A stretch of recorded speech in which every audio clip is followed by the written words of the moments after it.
Good evening and welcome to the May 10th, 2016 work session of the Gaston County Board of Commissioners. My name is Tom Kieger and I serve as chairman of the board as well as a commissioner for the Gastonia Township. I'd like at this time to welcome our viewers and thank Time Warner Cable and AT&T for making this possible. For our television audience, I would like to present you with your Gaston County Board of Commissioners beginning on my far right. Alan Fraley, Cherryville Township. Good evening, Chad Brown, Riverbend Township. Good evening, Mickey Price, South Point Township. Tracy Philbeck, Dallas Township. And Joe Carpenter, Crowders Mountain Township. Thank you, gentlemen. Also joining us, County Attorney Chuck Moore, County Manager Mr. Earl Mathers, and Donna Buff, Clerk to the Board. At this time, we have proclamations and commendations, and I will ask Mr. Price to join us at the podium. Boom, magic. Mr. Kuhn. I have two proclamations this evening. Accepting those proclamations will be Michael Kuhn. He's a department administrator over at DHHS. Good evening, Mike. Ms. Calhoun was scheduled to be here, but Mike's in her place. First proclamation is month of May as Older Americans Month.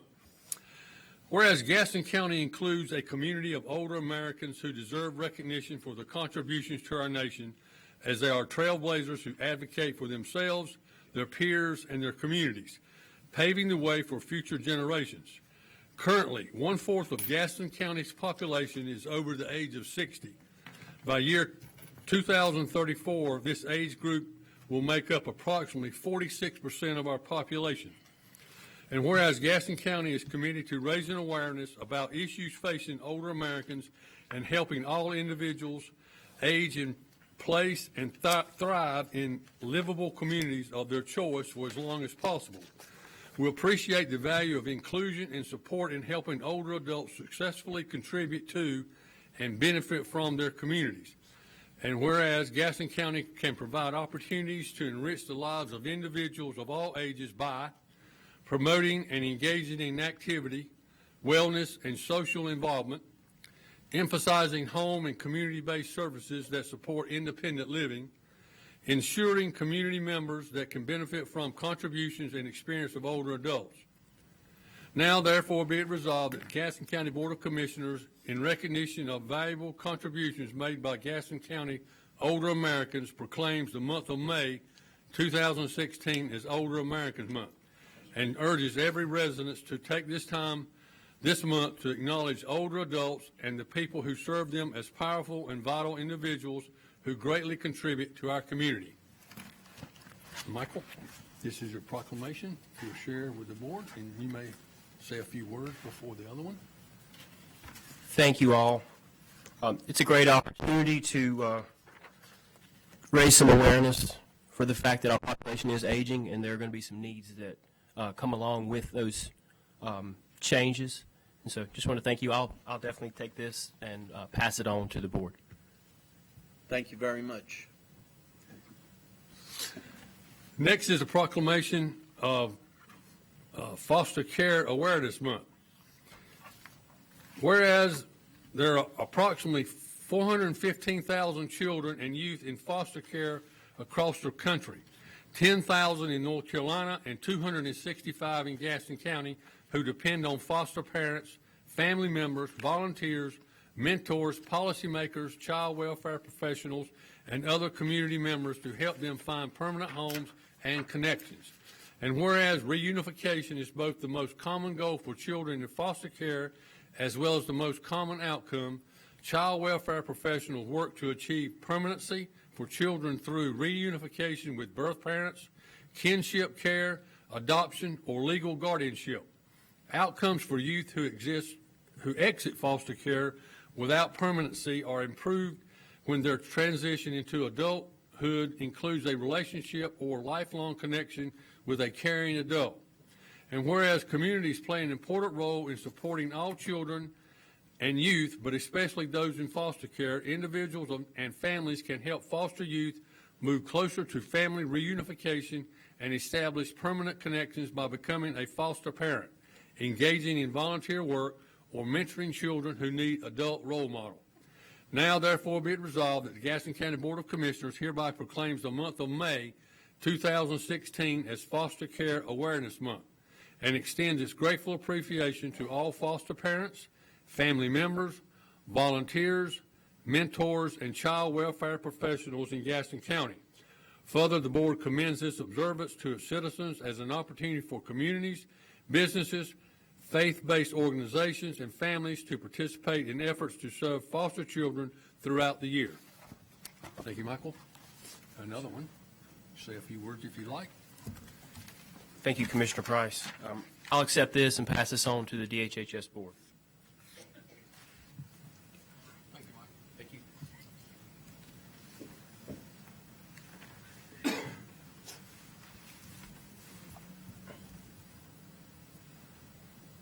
you. Mr. Brown, good evening.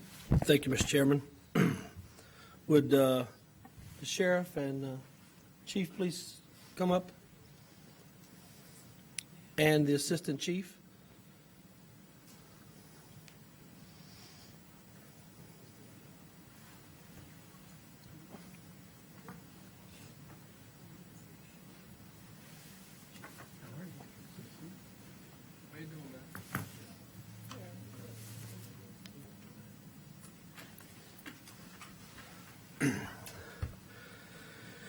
Chief Ramey and Sheriff Clonig will accept this award on behalf of the Proclamation for Law Enforcement Week and Peace Officers Memorial Day. Whereas it is important for the people of Gaston County as municipalities to know and understand the problems, duties, and responsibilities of all our law enforcement officers and agencies.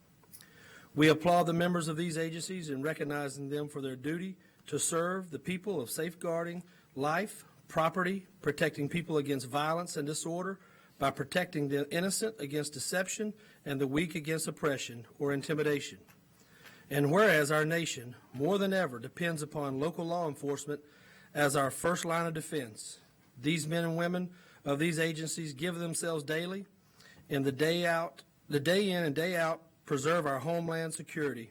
And whereas on 2015, 127 peace officers across the nation and 2 from North Carolina alone were killed in the line of duty. And whereas the members of the law enforcement agencies of Gaston County and its municipalities play a vital role in safeguarding these rights and freedom for our local citizens. Now, therefore, be it resolved that the Gaston County Board of Commissioners proclaims May 1st through the 7th, 2016 as Law Enforcement Week in Gaston County and May 4th, 2016 as the Peace Officers Memorial Day. And join law enforcement and their officers in a nationwide in honoring the fallen comrades and urge Gaston County citizens to commemorate law enforcement officers past and present. Be it further resolved that the Gaston County citizens recognize and appreciate the contributions of our local law enforcement officers in handling difficult situations that they may encounter on a daily basis. This to be adopted in our 24th day of May 2016. But I wanted to say more for the men and women who work for them as a daily basis. They come to us, and we can't do enough to thank them. So, Rodney, Sheriff, all yours, staff, Chief Ramey, all your staff, we can't say enough to thank them, but this is just our small token appreciation, but it means a lot for what you guys do and stand up for. Thank you. Thank you.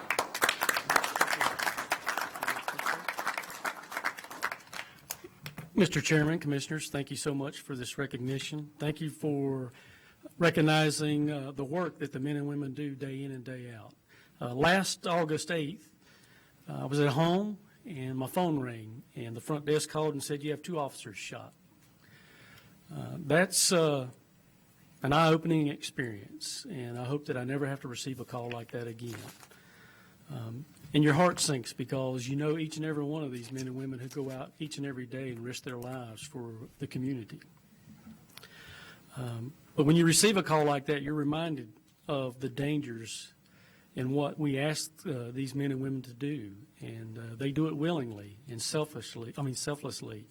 And so I just ask that you continue to recognize them, and we give them thanks for what they do day in and day out. And we also give thanks for those who have made the ultimate sacrifice. You know, it's unfortunate, but it, again, is a reminder of the dangers of this job. Just yesterday in Kansas City, a detective investigating a suspicious person was shot and killed. And so any moment, any call that they go out on, there's danger. And it's unfortunate, but we're reminded of that on a daily basis. So thank you for recognizing them.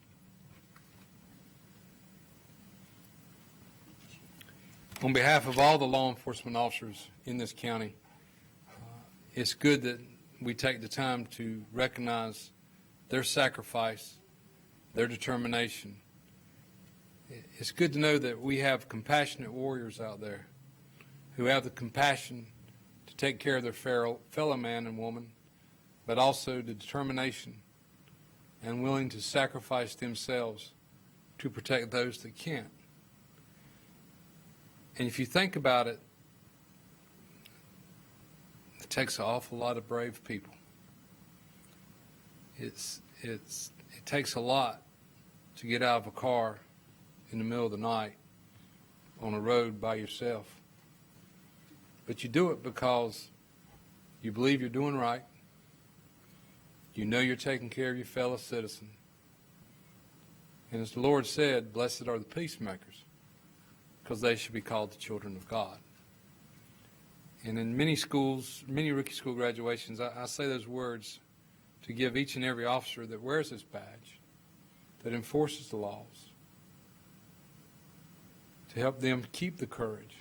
They're doing what's right. It's unfortunate the officers die in the line of duty.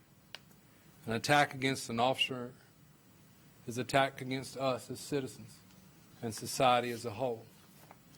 So every time you see an officer that dies, that falls in the line of duty, no matter where he is, no matter where she is, say a prayer for them, because their life was wasted and given for you.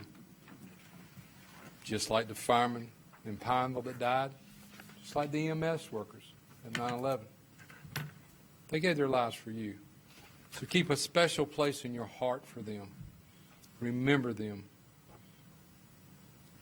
And always know we'll be there. Thank you. Thank you, Chair.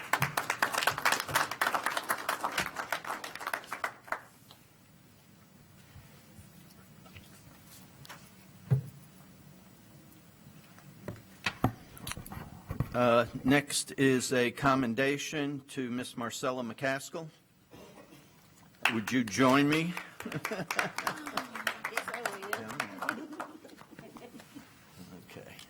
Any of you guys want to come up here? You're getting on TV. Oh.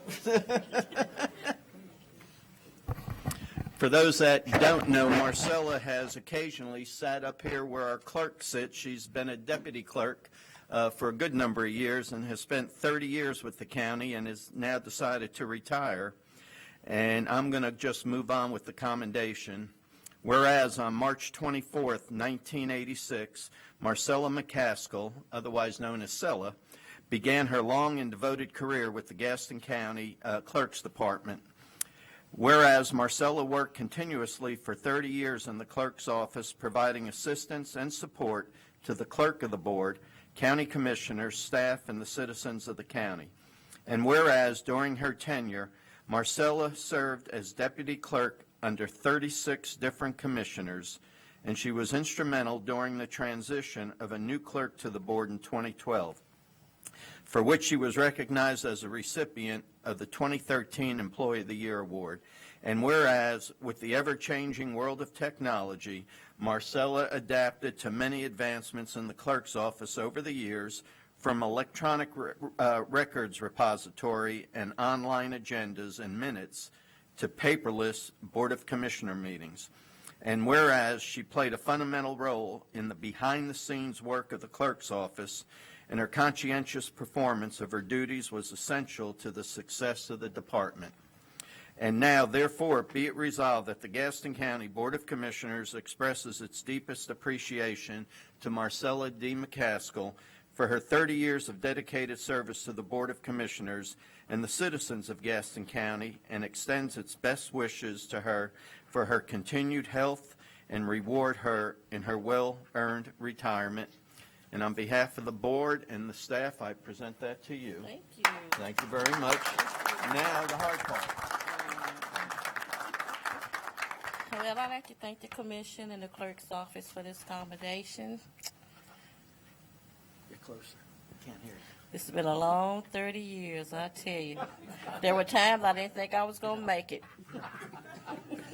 I did a lot of praying. I stayed, I prayed, and I prayed, and I stayed. Because at one point, I was leaving every day. There's some people that attest to that. And I just want to advocate for the employees that y'all give them that extra county holiday called Super Bowl Monday. Okay? And keep up the good work you're doing.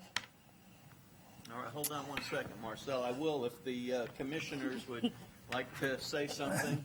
Yeah, Marcella, I guess I've served with you as long as anybody, and I can honestly say that there's not another employee in Gaston County more committed to serving the citizens as well as you do, and our Board of Commissioners. It's really been a pleasure to have you there.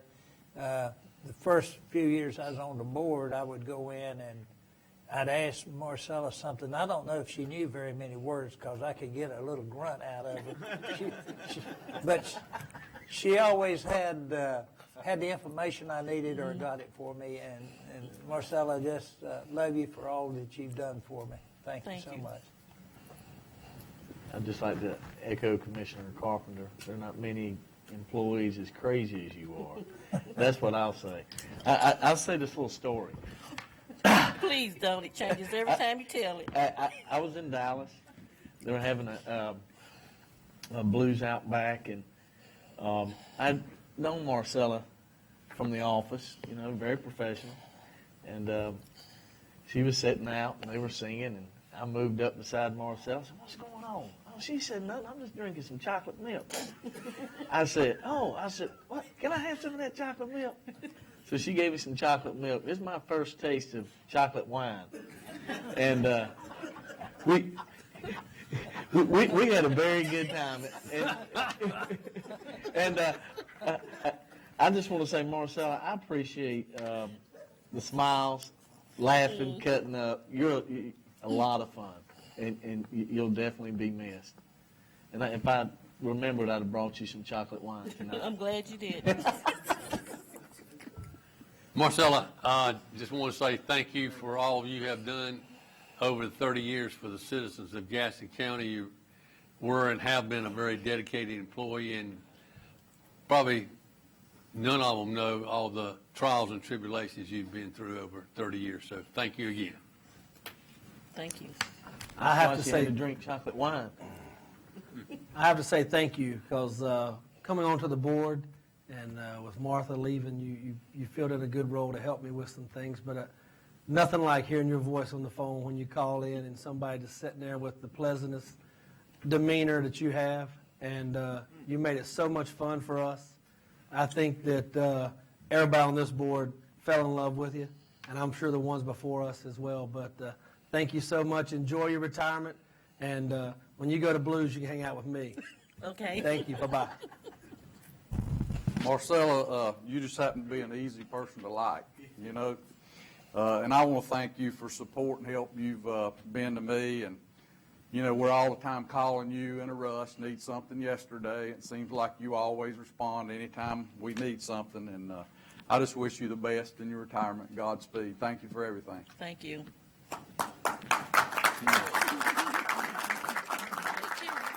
But you know, she likes white wine, red wine, vanilla wine. She likes all the wines. I found that out. And she likes to whine also. Okay, peace out. But I did truly enjoy my time when I'd be around Marcel. It was, I guess, about 18 and a half years. So it's been real, and I look forward to seeing you at a Downtown Alive soon. I think Gastonia has one this Friday, I believe, and the next week it's Belmont, and back and forth all summer. I do, while I'm here, want to recognize our Health and Human Service Department. They were recently notified that they are the winner of the Carolinas Council of Government Excellence Award for growing the economy for the Social Services Customers Help Resource Center and for improving quality of life for the Teen Wellness Center. So, Mr. Mathers, if you would extend our congratulations to the staff at Health and Human Service. And at this time, certificates of appreciation for public service will be sent to Keith Hart for his service at the Adult Care Home Community Advisory Board, Nancy Moore and Sheila Courtney for their service to the Library Board of Trustees. And at this time, I will ask Mr. David Williams and Mr. Richard Flo to do their presentation on the land use update. Gentlemen.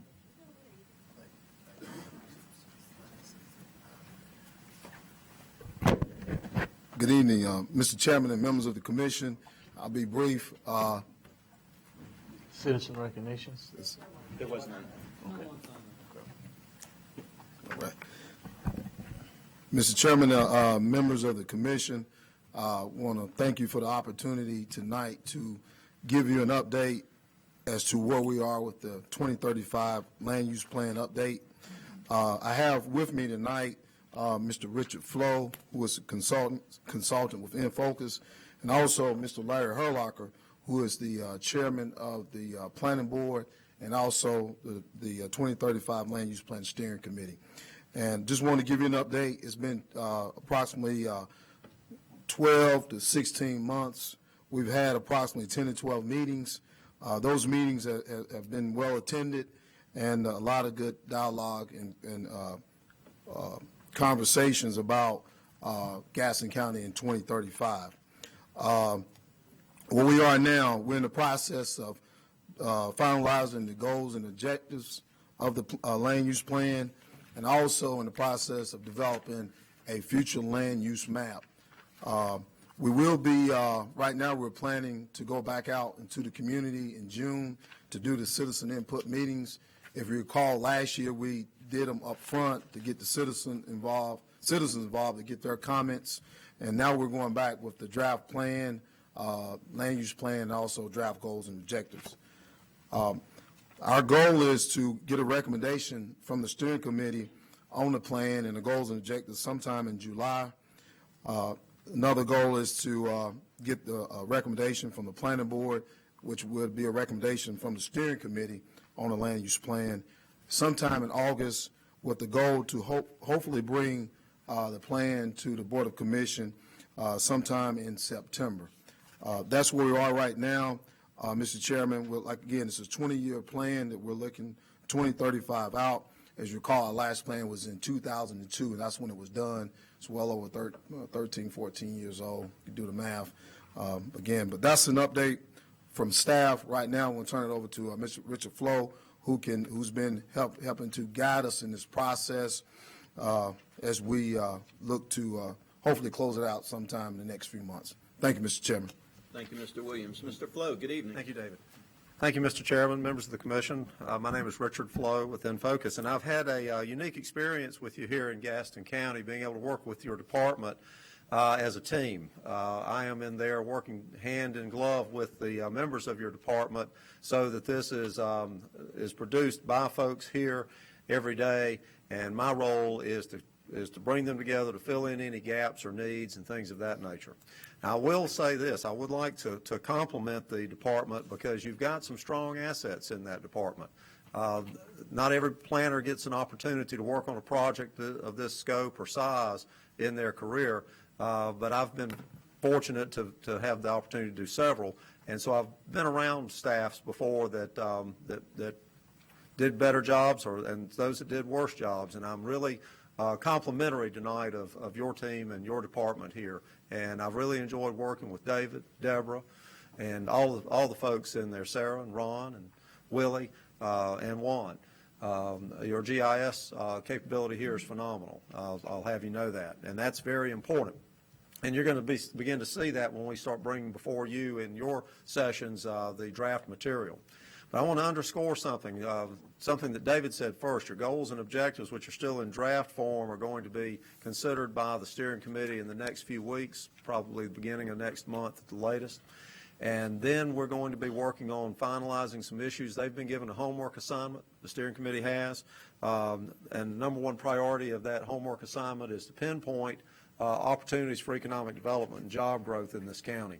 One of the things we want to make sure of is that we don't make uninformed decisions from time to time that create obstacles for us in the future when it comes to being able to land those jobs and to land those types of businesses here in Gaston County that are going to be game changers or collectively will be game changers for jobs and opportunities in the future. And that's the approach that I take. I look at what do we need, what's our top priority, let's identify those locations. Let's pinpoint those locations. Let's identify what we need to support those locations. And then together, whether you're working independently as the county or working with municipalities or other agencies, put the infrastructure in place to be able to land those successful economic development initiatives. That's all I'm going to say tonight. You're going to see a lot more out of us over the coming months, and that's why tonight we wanted to just sort of let you know we're still out here and you're about to see the work and fruits of the labor of the department. Thank you all. Thank you, Mr. Flo. Thank you, Mr. Williams. Any comments? Mr. Price. Thank you. I guess my concern is the title, the Land Use Plan Update. Prior to your arrival, Mr. Flo, we made some changes a couple of months ago concerning home builders, contractors, where the previous plan was in a state where it was not being, we weren't getting a lot of homes being built in either a development or single-family home. Right. Is that, I didn't see a particular goal that would fall under, but are you aware of the changes that we made as somebody, told you about what happened, or? Well, I've tried to stay out of any unique situations that might involve particular pieces of property or particular homeowners or property owners or developers and that sort of thing. My job in working with the department is to keep this very neutral and keep it very professional. So I'm not aware of the nuances of it. I am aware of the priorities and what the goals are, the end goals. And I'm a big believer in common sense solutions. So in this plan, you're also going to find some recommendations, and we're going to be pretty blunt about the recommendations that we make. That's myself and my staff and working with David and his staff. Things that we think that are possibly opportunities to make some common sense changes to your ordinances that go with your plans so that it sets the stage for the right types of development where that development makes sense and where it can be supported. All too often we see decisions made in the dark about things that sometimes people wish had been done differently. We want to be able to create a plan that becomes your go-to when you're looking at anything, whether it's a sewer extension or a new subdivision or a business enterprise or a new community center somewhere, when I say center, I mean like grocery stores and things of that nature, or whether we're talking about something simple. And I'm a big believer, like I said, in common sense. In those rural markets, for example, being able to go into an agricultural area, and if you've got some produce or you've got a type of business that works well in an agricultural area, to simplify how that works and to simplify the specifications for that so that it does what it needs to do, to make country life, to make the urban and other types of areas what it is that they need to be. And so I don't want to try to tip my hat to any of the outcomes yet. So I'm kind of dodging your question a little bit because I'm trying not to get into the middle of that type of background. I'm listening to the staff, I'm listening to the steering committee, and I'm bringing their vision to you. And then when I have the opportunity to meet with you, present to you what we have found and what we've worked on, then I want to hear very specific details about those things that you think I need to know before we finalize anything. Okay. Is that a fair statement? It is, and I guess if you stay in politics long enough and you approve plans here and there, you find out they're always changeable. Right. When a new something comes along and you find out something in the old plan is not working like you thought it was going to be. But I know that Commissioner Philbeck brought it up at, I guess it's been over the last 3 or 4 months, about some home builders approached him about something that needed to be looked at, and we found out that our land use plan needed some updating. So I just didn't know if you were aware of that. That's something that we looked at and actually changed from the previous plan. we've had a lot of good conversations in the steering committee. You got a great cross section of citizens on that steering committee, and you've got the development community represented in there, and I think that everything has gone really well. I believe that you're going to see some practical, common sense outcomes on this. Now, the goal too, something that I personally strongly feel is important to the success of a plan like this, is that this plan becomes the plan. And instead of replacing it every 10 years or 15 years, you keep it fresh, and every so often you're going to have an idea like this situation that you're describing that happened not long ago, and you update that plan. Or if you have something out there in economic development, an area that experiences some change for all the right reasons, you update that plan so that people are making decisions based on something that stays relevant. And it's not regulatory, it's a guiding tool. It's there so you can make smart decisions about things rather than just looking at a piece of property and then wishing later on maybe something had gone a little different way.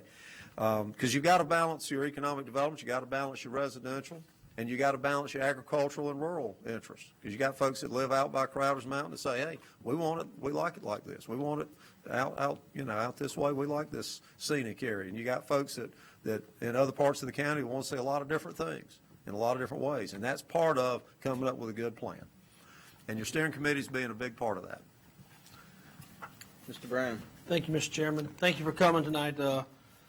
Flo. I guess my question is where the planning board or committee is sitting on past nuances for the last 5 years, the things that we've changed when they've come to fruition to this board to make. I think that's, what are we doing to get that in their hands on when things have changed, to see what is out there, I guess, so to speak. Not necessarily, and maybe I'm stepping up, when we're talking about development and trying to do things, where are we getting this plan from? Is it from just actions from our staff and how they're doing it, or is that coming from past development orders from other counties, I guess, so to speak?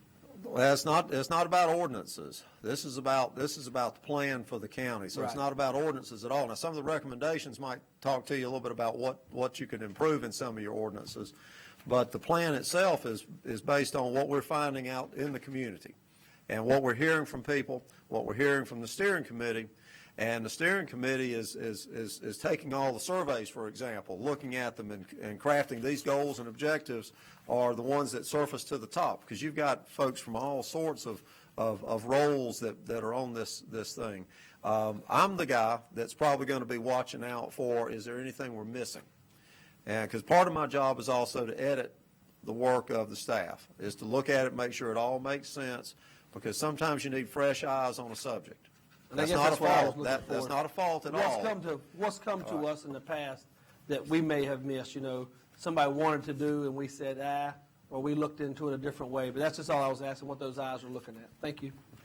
Thank you. Thank you all. And Mr. Carpenter. No, I just okay. waved by. Thank you very much, gentlemen. Appreciate it. Have a good evening. Next up, Mr. Doug Lance. He's the Executive Director of the Alternative Community Penalties Program. I asked Mr. Lance to come and give us a brief report since we hadn't seen him in a little bit, and also take care of one or two other little things with him while he's here. Oh, hopefully this will be the last time that I have to come in front of you. I'm coming up on 30 years too. It doesn't mean you have to retire, you know. I'm really happy to be here tonight. I appreciate the opportunity to come and address the board and to tell you you don't have to build a jail anytime soon. And that's what it's all about. The pretrial program is in the jail right now working, and it has been since 1994. But if you'll remember, in 2006, we had sort of a crisis on our hands, and we were looking at building a new jail, which was going to cost us about $90 million at that time. And we were also talking about an additional $10 million per year to operate that jail, to operate that facility. And the commissioners, at that time, we showed them a model, and we felt like the model would work. It was not only just to clear the beds, it was also a model that would address recidivism, the rearrest rate. And at that time, you asked if we could hold off until 2012. We did some calculations, and our model showed that we would hold through 2014. It's now 2016.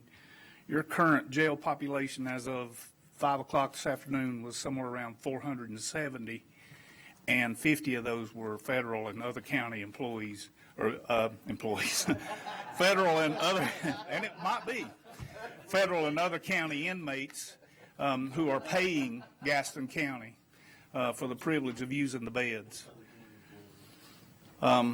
This has been quite an experience. We've gotten a lot of help along the way. We haven't done it by ourselves.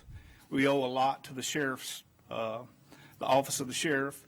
We owe a lot to the courts, to the judges, to the district attorney, so many players, your county staff. You know, everything that we've needed, you've equipped us with. And I want to tell you tonight that we appreciate it. And it's a pleasure to work side by side with you to save tax dollars. And it's been a pleasure to educate the county, to realize that jail beds are resources. They're like treatment beds. We provide treatment inside the jail, but I always want to make sure that if somebody's murdered or somebody's raped, or if there's a child molester, I always want to make sure that there's a jail bed available for that person. Anyone who's a danger to us, we want to make sure that there's always a bed for them. Likewise, if someone is not a danger to us, if there are other ways to deal with them, through electronic house arrest or whatever means of technology or supervision, if we can put them out, bring them out, and safely watch them until they go to court, then we've gained a lot, and they have too. I want to say to you that over the years, we've tried to tweak everything that we've had. If you'd have told me that we would be doing what we're doing right now in 2006, I would not have believed it. You know, we're using things like biometric identification, voice identification for curfew. We have 100 units of GPS bracelets that are on our on the defendants at this point. We're watching them 24 hours a day, 7 days a week. We're tapped into the county police. I don't know if the chief's still here, but we even have the capability that we can pull up if there's a crime committed. We can track to see if one of our folks was involved in that. And it's gotten expensive, but it's been worth it. You know, the judges are the ones that make the decisions for pretrial, and we have to give them assurances that we're doing the very best that we can to keep the citizens safe of this county, and that's one of the ways that we do that. If there's any questions, I'd be happy if there's certain things that, you know, you need to know or. Well, thank you, Doug. I appreciate that. But there was also another motive to bring you in here. Oh. And that was to, knowing that you were getting close to retirement when I heard that, I wanted to take the opportunity to bring you in, maybe give one last report. Who knows, maybe you'll stick around a little longer. But I just wanted to, on behalf of the board and the other staff, the manager's office, thank you for the tremendous job you do and have done. It's a job that many people really don't know exists and have no idea what it does for the community. But I just want to read a little thing about you that I was able to get a hold of. Doug served as the executive director of the Alternative Community Penalties Program, which in the future I'll say ACPP, since 1987. A remarkably long tenure in such a challenging position. Doug holds a Bachelor of Arts degree from Belmont Abbey College, as well as a nonprofit management certification from Duke University, He has also obtained he has also obtained a number of other certifications in his field, including cognitive behavioral interventions, certified motivational learning, and adult substance abuse usage testing, among others. Doug also serves as a minister and has been a volunteered prison chaplain assistant at the Dallas Correctional Facility since 1992. Which is about 25 years coming up on. The work Doug has performed with ACPP over the years has been extremely successful, and he has changed the lives of many, many people for the better. ACPP is a multi-county treatment and criminal justice program, which includes pretrial services, the Restorative Justice Day Reporting Center, that for sentenced offenders, jail substance abuse treatment, and mental health services. These programs provide an enormous positive impact for both participants and the community through the following: decreased incidence in relapse and mental health crisis among targeted populations, reduced recidivism among participants by more than 30%, enhanced citizen safety due to the reduction of crime in specific locales, and improved quality of life for the targeted population through the treatment and support for successful reentry, aftercare, employment, housing, and medical care. And someone described Doug as a person who walks the talk. He's an extraordinarily committed individual that clearly represents a great example of faith in action. And on behalf of the county, we just want to say thank you. Wish we had a whole lot more. And before anybody claps, I'd ask the manager to add a word or two.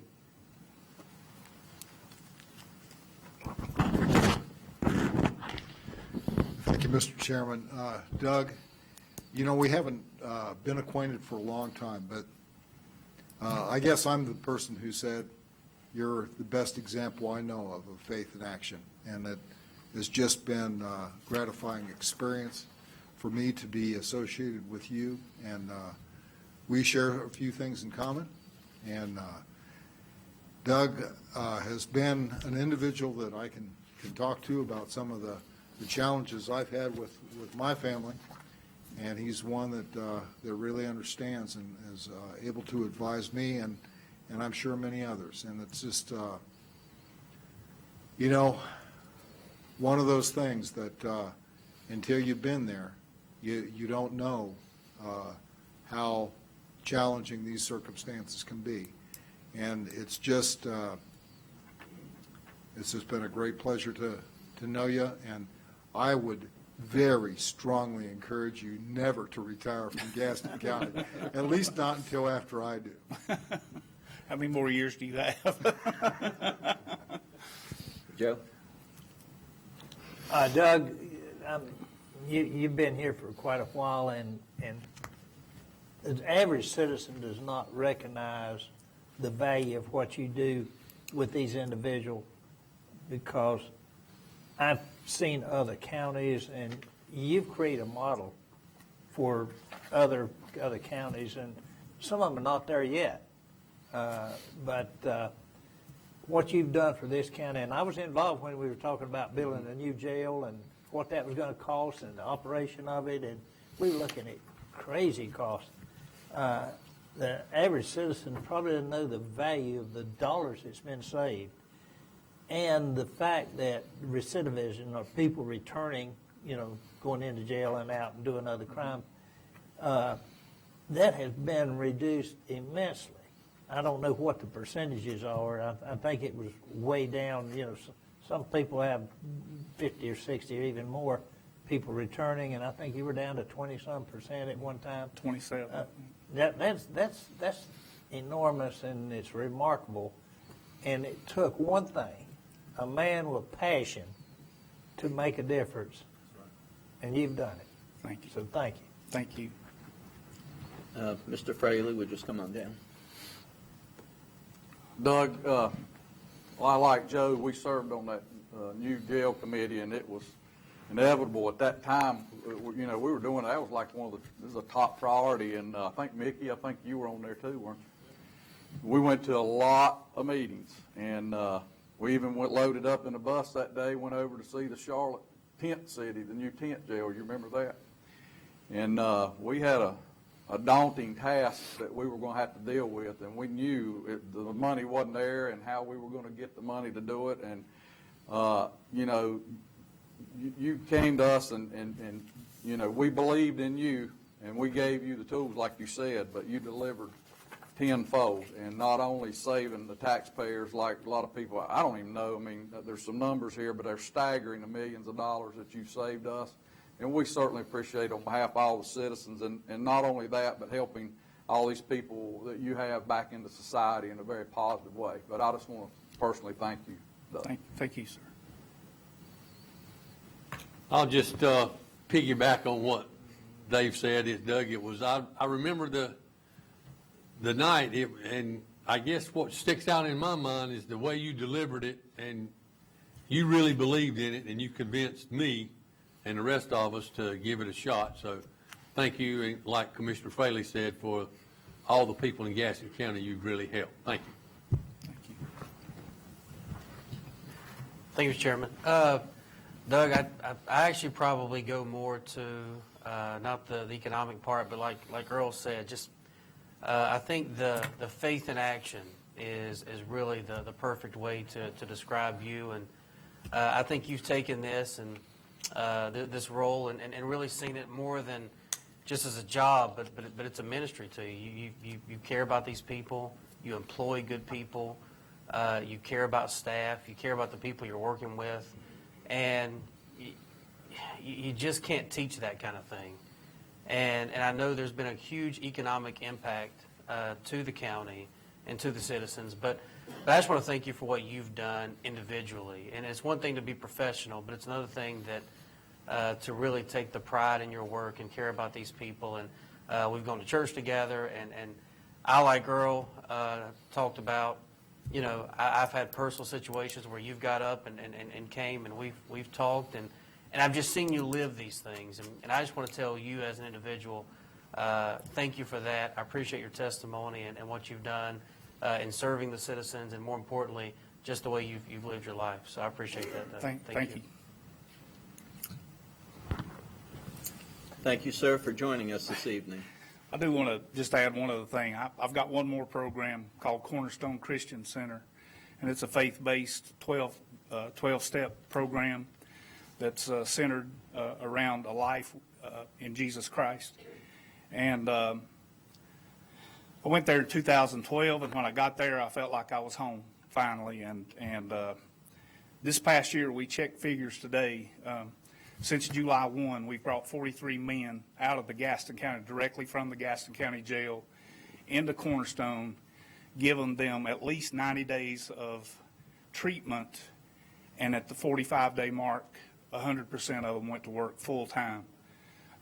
We have a contract with a local industry, a good Christian man who gives our guys a shot, and come July, we're going to have 2 years of 100% employment for every single resident that has come through Cornerstone in the last 2 years. That's amazing. Congratulations. I'm very proud of that.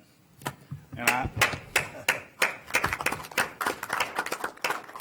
I do want to say I have to give all the glory to God because he's my strength, and he's kept me in the game this long, and who knows how much longer I'm going to go. Thank you very much. Thank you, Doug. We won't hear that news on the news or in the paper, will we? That's remarkable. Okay, the last item, at the last meeting, there were some questions. I had asked if you had some questions to try to get them answered, but just in case somebody still had an issue, we had Mr. Lamphere here this evening.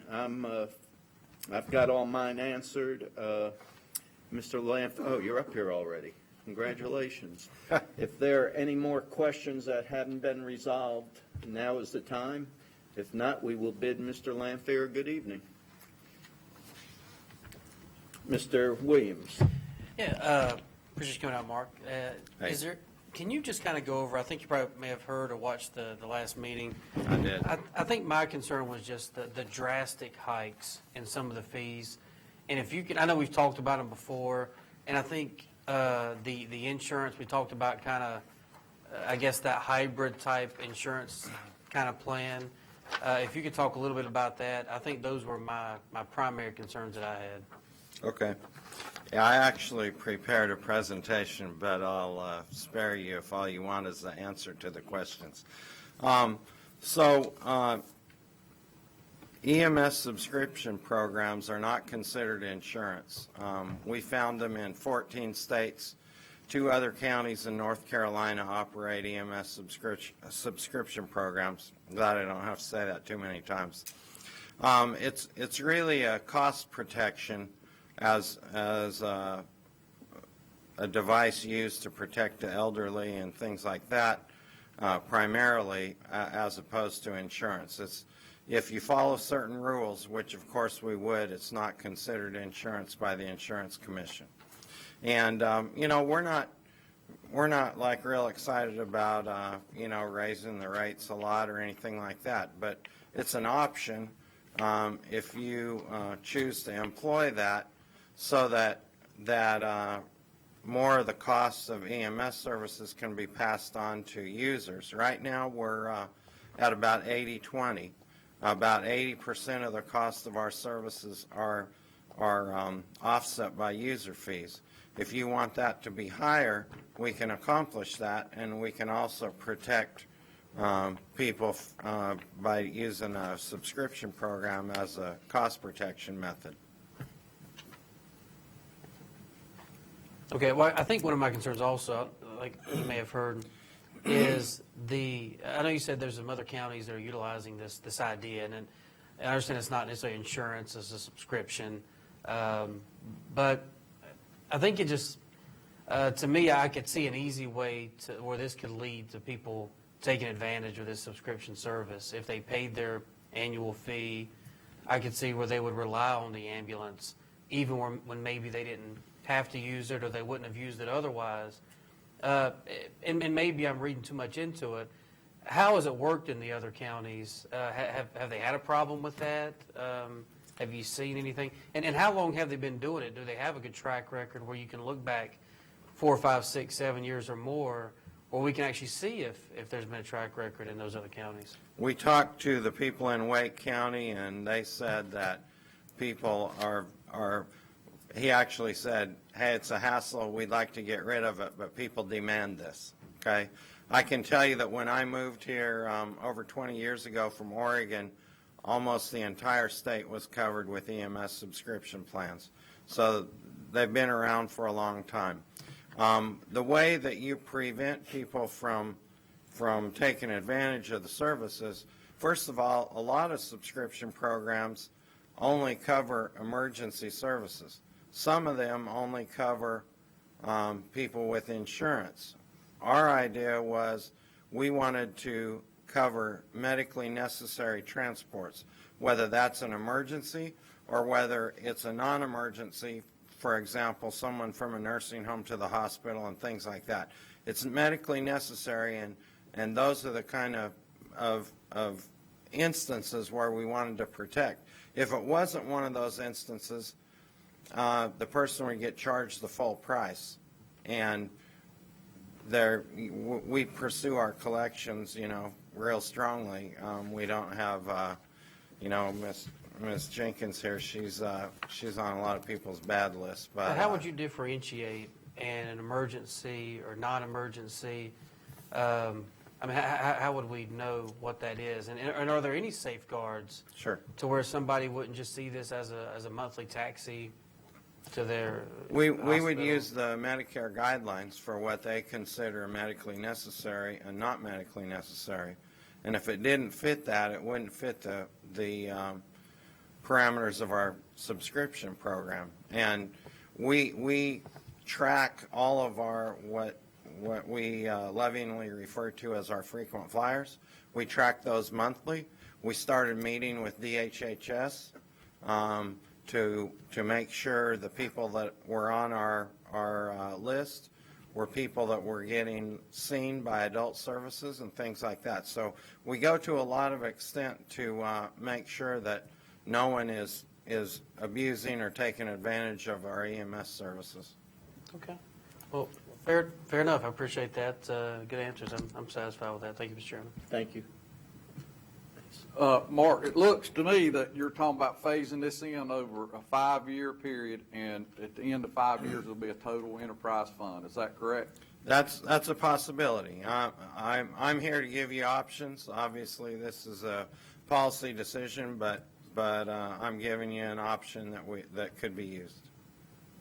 And you feel like that is a high possibility that you can pull that off based on other counties or other people that are doing the same type thing? I don't think it's going to be a walk in the park, but I think it could be done, yes. Okay. That's all I have right now. Okay, Mr. Philbeck. So to put this in action, we need to vote to actually do it. I think that... Is that correct, Earl? I believe that is correct. You know, this is an option. Obviously, Mark has described a transitional phase over a period of years. It would be consistent with the tenets of priority-based budgeting in as much as you're shifting costs to the consumers in that sense. If you can get the background information together, I would have no problem sponsoring it at the next meeting. To me, it's a no-brainer. I don't know why we should just keep waiting. So if you want to get it together, we can put it on the next meeting. If there's any questions people have, you can ask between now and then. But again, like Earl said, it goes with the priority-based budget. It's going to help our taxpayers tremendously. So if the chairman be okay with that, I'd have no problem just moving. I mean, I don't see any reason to continue to wait. It was on the last agenda, wasn't it? No. It was just on for, yeah. We pulled it. That was just the fees. Okay. It was just the fees. And then we Okay. talked about this, so I'd like to just go ahead and move it, put it on the agenda. Earl, I would like your opinion on this. I mean, obviously, you've spent some time. Do you think it's the best way to move? Ultimately, I do, and I really, I think that Mark has described a course of action that would be effective, but I think also that we need to move forward with our eyes completely open on this, because there inevitably will be some challenges associated with it, and, you know, there's always going to be, in Gaston County, at least for the foreseeable future, we're never going to have complete cost recovery, because we have a certain percentage of the population that is not going, they're going to be very difficult to collect from. But I think we can get a lot closer. So, you know, it's expensive to run our EMS services. I think that we can shift some of that burden and do it in an intelligent way. Well, then let's go ahead and put it on the agenda, on the consent agenda. If, like Mr. Philbeck said, if anybody has questions, get them answered, but it can always be pulled. So we'll have it on the next agenda, vote it up or vote it down. Mr. Chairman? Yes, sir. When it's on the agenda, could the manager, he just mentioned something about some challenges? Mm-hmm. If you could put those out so we could be thinking about it and see if we have any questions about what they are. Good idea. Okay, thank you, Mr. Lampier. Thank you. Other matters, does anybody have anything? I've got just one or two briefly. I think in your packet you've got a copy of a document I brought back from the state district meeting of the association. Did everybody get a copy of this? Oh, it was on my desk today. So I thought maybe, okay. Anyhow, you might have gotten it already. I just wanted to highlight, this is what I mentioned, that the association has assets of over $13 million, and maybe just something to think about if this board would want me at the next directors meeting in June, I think it's in Raleigh, to bring up possibly reducing the membership dues something like that with regards to the, near 14 million we have in assets. Well, that may be one thing they can do.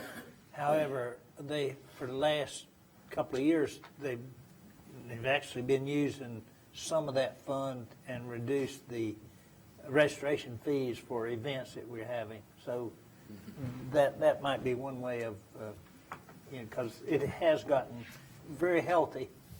And so I would suggest that they consider it. I'll talk to Kevin about it. Okay. Okay? Kevin is the state executive director. And one last final business, a follow-up on our meeting earlier with the Board of Education. I would ask the manager sometime in the foreseeable future to just get some information to us with regards to what the consequences would be if we put in the million for the continued supplement increase that the schools paid out of their fund balance last year, and what the consequences would be if we did what they asked regarding the $500,000 addition this year. What would it do to our fund balance, or where would it come from? Just that basic information.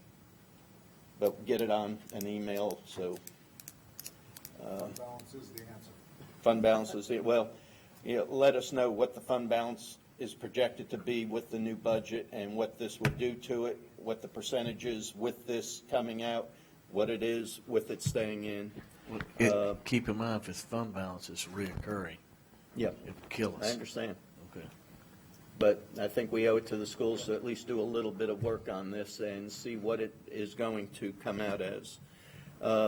And the last thing I want to mention to the board, knowing that we were having the comprehensive land use plan presentation this evening, I've been toying with the idea. I would like, as chairman, to include the municipalities in as much as we can. I think we talked about it in the education meeting we had. The more parties we have, the easier things are. And if the board doesn't mind, I'd like to have a meeting with as many mayors that could make a meeting with me, and maybe their managers, just to go over what the key points of our 2035 land use plan looks like, because there's so many things, like, if you go through the bullet points that we got today, improve energy, water, and telecommunications. That's a county-wide issue. It's not just a county issue. Let me finish. Increase economic development throughout the county by supporting the municipalities. Enhance the quality of life, the importance of our natural resources, the transportation systems and routes, things of that nature. And I think if we can have more people coming together, working towards common goals instead of every little town going their own different way. Okay, you had something to say, evidently. Well, just that, the municipalities are well represented on the comprehensive land use planning committee. So, presumably, they're carrying that back to their individual boards, and so they, I didn't want you to think that they're not included. Oh, no, I through the know entire who's process. on the steering committee, but I think, you use the word, we're presuming that they are taking it back. I want to sit down with them and just let them know that we want to work with them with our sleeves rolled up and get things done, like the board has been doing for several years now, and keep the ball rolling. So I will be having a meeting, and you'll all know when it is if you all want to come attend. Anybody else? In this work session, I will adjourn until our next meeting is Tuesday, May 24th, right here in the Harley B. Gaston Jr. Public Forum. Thank you for watching. If you have any comments, please contact our clerk, Donna Buff. Good evening.